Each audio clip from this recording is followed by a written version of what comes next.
Hi, Peter Charles here of Hooked for Life Fly Fishing, and in this video I'd like to address people who currently at the moment are only fishing conventional tackle. You've never picked up a fly rod in your life perhaps, and you're curious about it and you're thinking about whether you should get involved in it or not, whether it's something you're going to like or not.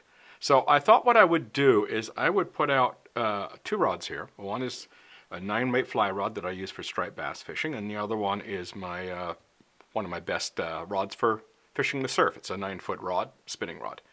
And I want to use these as a comparison, but what I'm, talking about with these rods can be applied to any conventional rod, bait caster, spinning rod, ultralight, heavy duty surf rod, whatever. Same for the trout, same for the fly rod. Little baby trout, that big, or, 150-pound tarpon, it's the same issue. So I want to talk what the fundamental difference is between fly fishing and conventional angling. And you think, isn't it the fly? Well, sort of. There's more to it than that, but it is rather simple. I've got attached to here, I've got 3/4 ounce bucktail jig. It's typical what I use in the surf in Cape Cod. And that weight in that bucktail jig, when I make a cast, the inertia of that heavy weight bends the rod. When I stop the rod unloads, away goes the jig. You've been doing that practically your entire life when you've been fishing with spinning gear or bait casting gear. Same thing. You've got weight in the lure, or you've got a sinker or a bullet weight, whatever it is. You've got weight. You use that weight to load the rod. The rod then unloads and sends it on its way. Well, I've got a sand eel here attached to this one. And there's not much to this. It's just a hook with some bucktail on it. So I picked these two because they both got bucktail. And you're looking at that and you're saying to yourself, well, there's not much weight there. It's not really going to load the rod. Well, it gets better than that. These are trout flies. Look at the size of them. They're just a little teeny tiny hook and some feather and some what we call dubbing, which is kind of like a wool, and that's it. I mean, there's virtually no weight in these things. So how do we load the rod? Well, there is the one key difference between fly fishing and conventional angling. In fly fishing, we use the line to load the rod. And here you can see this very thick line here that has weight in it. So when I put that line behind the rod tip and then I come forward, the weight in this line loads the rod. Where in conventional angling, it's this jig, your lure, your sinker, whatever you're using. That's what loads your rod. It's still weight that's loading your rod. We're just putting the weight in a different spot. So by having weight in the fly line, we can cast little tiny things like this. So we're not really casting the fly, we're casting the line. And that's the primary difference between fly fishing and conventional angling. In conventional angling, you're casting the lure. In fly fishing, you're casting the line. And beyond that, they're basically the same. Because the presentation choices you make, how you think about your fishing, the types of water you will go into. When I'm out in Cape Cod, I'm using these two rods in identical situations. Just I use the one I feel like using in that day.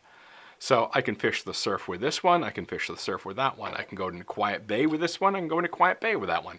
It doesn't matter. And I can change my flies up. I can put poppers on it. I can put sinking lines that get the fly really deep. I can use lures on this that dive and get very deep. Sounds the same, doesn't it? So really the primary difference is we're using the line to cast the fly, and we're using the weight of the lure to cast the lure in conventional angling. And so if you're wondering, whether you should be getting into it or not, okay, yes, there's a learning curve associated with fly fishing. And of course, there's some expense. You have to buy some tackle, but you don't have to buy really super expensive stuff if you don't want to.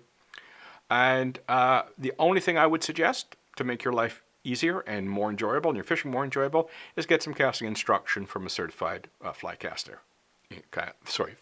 instructor. That will really shorten your learning curve. Spending a couple of $100 on an instruction is about the best investment you can make in fly fishing. Because if you don't, you'll just struggle, and then you'll be discouraged, and you'll sell your gear. And you'll lose money when you sell it. So you might as well put that money into the casting instruction and learn how to fish properly. So there's the primary difference. As to you, whether you want to do it or not, I will put it to you this way, is if you're in conventional angling and you would like a bit more of a challenge, fly fishing presents that challenge. Because I'll tell you right now, it's easier to fish this rod in the surf than it is to fish that rod in the surf. I fish this one in the surf because it can be quite a lot of fun. When you get a big striped bass on this rod, it's a hoot, okay? So when you're catching big fish on fly rods, you know, there is that magic moment where you go, oh my Lord, I got the big one on here now, what do I do? Because you can't overpower them the way you can with heavy conventional tackle. So it adds to this extra element, this extra spice to the whole thing, which makes it a lot of fun. So, as I say, I've got my striped bass gear here, but we could be talking about trout, we could be talking about smallmouth bass, pike, muskie, saltwater species, tropical species, you know, bonefish, giant trevally, tarpon. You know, if the fish eats an insect or eats a small bait fish or forage fish, you can catch it on a fly.